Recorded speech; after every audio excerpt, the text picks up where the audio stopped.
Guys, abangan niyo yung ipi-pre-love ko ulit sa YC Bangkok Boutique. Itong mga to.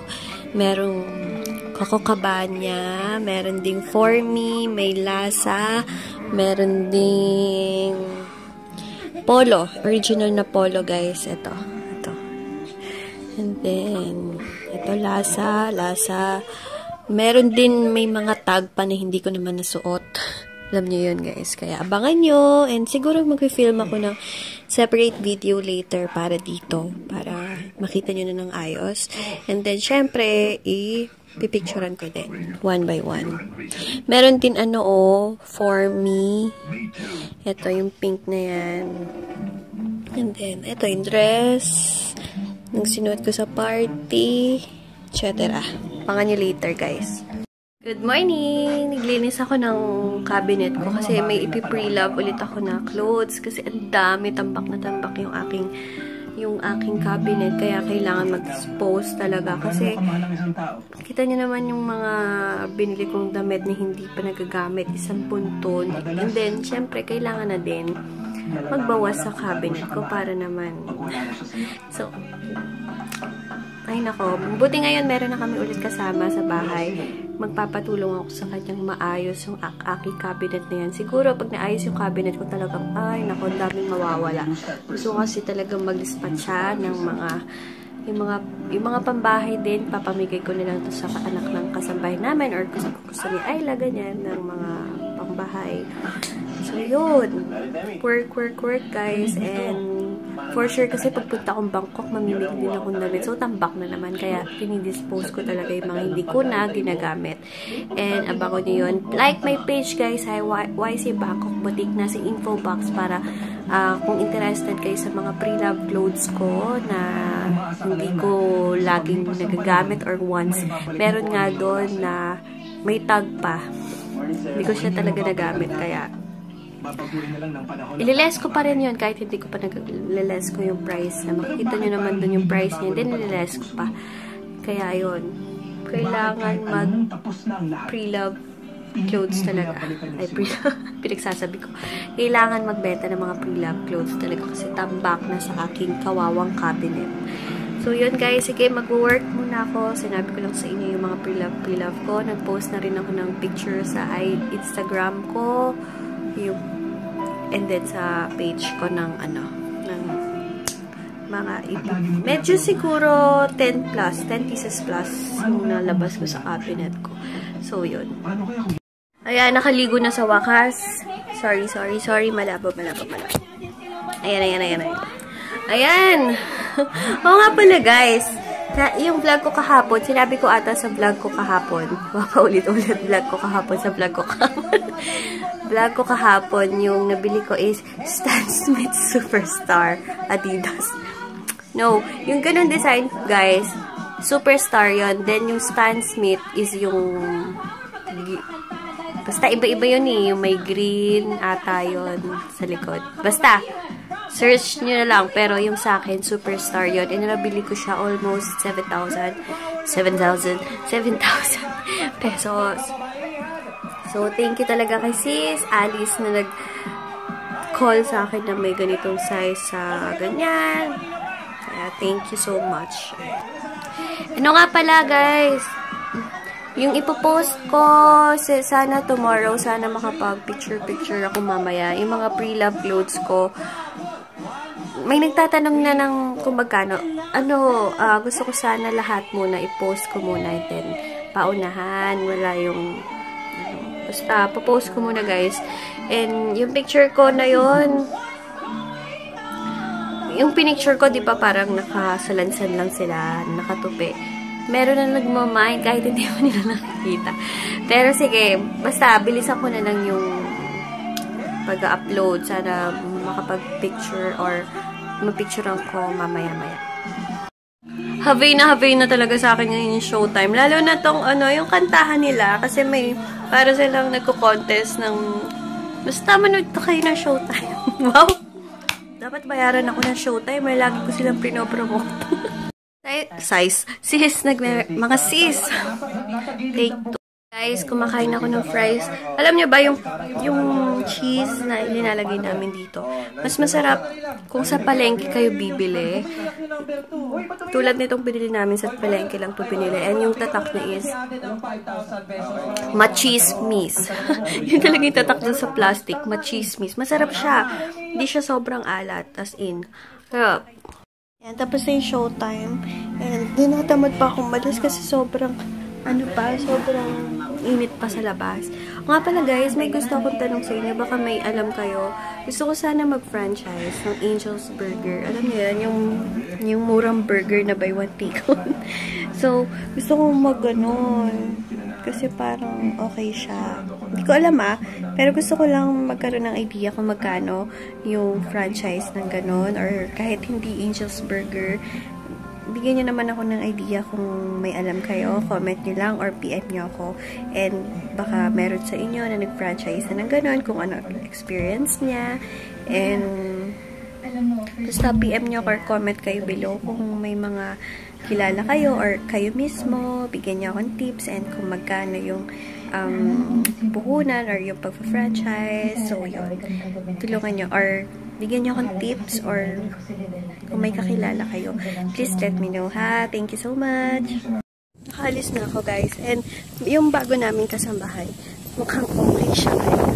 And alam nyo ba, guys, hindi pa tapos magpilin dito. Kaya pili kong maitim pa siya kasi bago magpil. Parang nangingitit, pati nga legs ko nangangaliskis eh.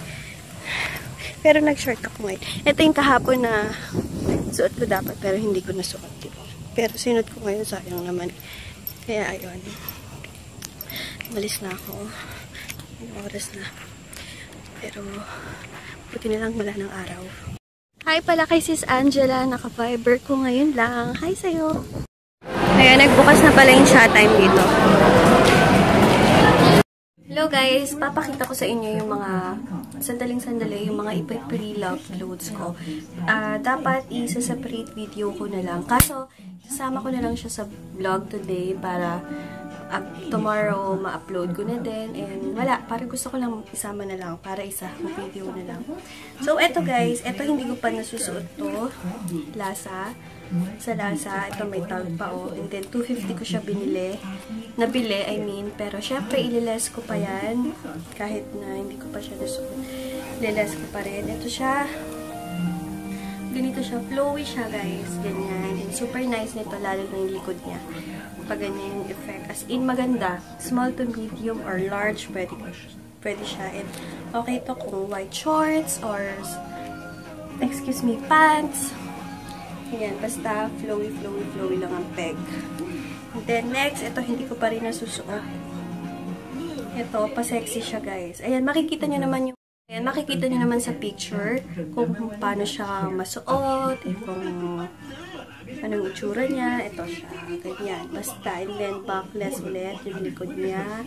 Super nice nito guys, as in, hindi lang itong ganyan tela niya. Hindi ko pa rin ito nasusuot. Ito may tag pa ng Genevieve. Oh yeah, Genevieve. And then, nabili ko to for roughly 400, pero syempre, less pa yan. Basta yung mga pictures, please like my page na lang, YC Bangkok Boutique. And then, ito din, maganda to, promise. Nabili ko siya sa Coco Cabana. Yan. Then, ayan, flowy top din siya na super nice. Pwede mo siyang i-tuck in sa shorts or pants. O, mas okay pag pants. And then, pwede din siya yung, flowy lang siya. Ganyan yung effect niya. Basta yung picture, check my page na lang. And then, ito guys, ito din, ipo-for sale ko na. Ito, ang dami nagtatanong nito kung kailan. Pero ngayon, ipo-for sale ko na ito. Suot ko na to kung matatandaan nyo, yung may parang butas sa shoulder na ganyan, ng peg, and then may ruffles na ganyan. Okay, and then, ito yung top, na color red, na ganyan siya, guys. Ayan, top, then may color. Lang na ko, ayan. Ganyan yung ano niya. Wait lang nga. I-botones ko siya. Wait lang. Para makita niyo yung ano niya. Ito siya, oh. Ganyan siya. Small to medium lang, guys. Cute, super. And next, ito sa Lasa. Lagi ko itong napakita ata sa vlog. Ayan, itong dress na to from Lasa na camouflage. Sobrang ganda. Ito yung dress na nakakaputi talaga. Very good condition pa siya. Ayoko sana itong benta ka. Wala eh. And then, ito yung top from Lasa. Once ko lang ito nasuot, guys. Ito, yung kanyang ano is cupcake. Yeah, cupcake pa. Yeah, cupcake. Na pwede siyang yung detail niya. And then, pwede siyang i-tuck in. Pwede din hindi. And then, for sale na din itong top na to, guys. Ayan. Super nice nito. Ang daming nag-PM sa akin nito. Kailan ko daw for sale. Ayan. For sale ko na siya. Basta yung mga pictures is nasa page ko kung paano siya nakasuot sa akin or ang itsura niya. Ayan. And then, ito yung, guys, ito yung maxi dress ko na marami din nagkagusto. Ayan yung likod niya, guys, ha. Ito yung likod niya. May butas-butas siyang effect. Then, ito yung maxi dress na nasuot ko nung minsan. Minsan ko pa lang ito nasusuot. Makikita nyo naman kasi, diba, pag nag-vlog ako. And then, ito, for me din to. For me siya, guys. Once ko lang ito nasuot. Yan, for me na top. And then, ito yung dress na camouflage din, guys. Once ko lang din ito nasuot. May butas effect din siya sa shoulder. Basta, mga pictures na sa page ko para makita nyo. Kasi pag pinapakita ko lang na ganyan, hindi nyo masyadong ma-appreciate, diba? And then, ito yung top na minsan ko lang din nasuot. Ayan, yung details niya. And then, ito din yung dress ko na may lollipop. Kasali din siya. And, ito yung latest na sunod ko nung birthday ni Princess. Ito yung off-shoulder, guys, na dress. Yan. Basta yung mga pictures, bango niya. Yung mga pictures, kung paano siya fit sa akin, and kung paano siya sinusuot, or paano yung itsura niya pag nakasuot, check niyo yung aking page na YC Skincare, YC Bangkok Boutique. Ayan. Check nyo, guys. Nasa info box yung link ng page ko na yun. So, yan. Tomorrow morning, pagkatapos ko ma-upload nito, i-upload ko na din yan. Halisin mo yan! Huwag mo susubo! Ay! Huwag mo susubo! Ay! Huwag mo susubo! Pinipicturean kita! Oh, very good, very good, very good! Huwag mong isusubo! Wag! Ay, nako! Hilamos na ako, guys. Nagsa-charge ako, kaya nandito na naman sa sulok. And, mag-ano ako, after ko maghilamos, maglo-lotion na ako. Hindi ko na kayang walang lotion. Namimiss ko na magkadkad sa katawan. And, pati liig ko, lalagyan ko na ng yung new product ko na soon. Sana next week, okay na. Okay na yung stocks ko. So, basta, maglo-lotion na ako. Kahit hindi pa masyadong nagpipil yung aking legs, nagtataka kung hindi pa nagpipil. Dry lang siya, in fairness, sa aking legs. Hindi siya nagpil. Tapos na, halos patapos na yung aking braso, pero yung, basta, maglo-lotion na ako. Walang makakapigil sa akin. Ayan, guys, hindi na, wait lang. Hindi, randa po. Ayan, hindi na ako nagpigil. Nilagyan ko na yung leg ko. Nag-lotion na ako. Dinagyan ko na ng bago kong cream. Ayan, nagpipil po. Yung cream, yung soon, next week sana dumating na. Yung Harley ko kong cream. Sinasabi ko sa inyo. Ayan, nakababad na. Pwede din siya whole body. And sabi ko nga, mas parang gusto ko ibawas yung konting puti niya. Kasi pag sa araw, pag sa day, baka mahirapan kayo mag-apply kasi paputi masyado. Kaya, in-adjust ko yung pagka-white niya. Nag-lotion na din ako ng Supra. And then, nagpatong ako sa siko ang tuhod ko nung maharlikang cream. Hanggang na yan, binabad ko na para marelax ako, pati liig. Sobrang saya ko. Scrub na lang. Sana matapos na yung pagpipil ko. Hindi na ako uulit. Kasi ang tagal pala niya. Ayoko na. Hindi ako makakatagal na walang lotion and walang scrub.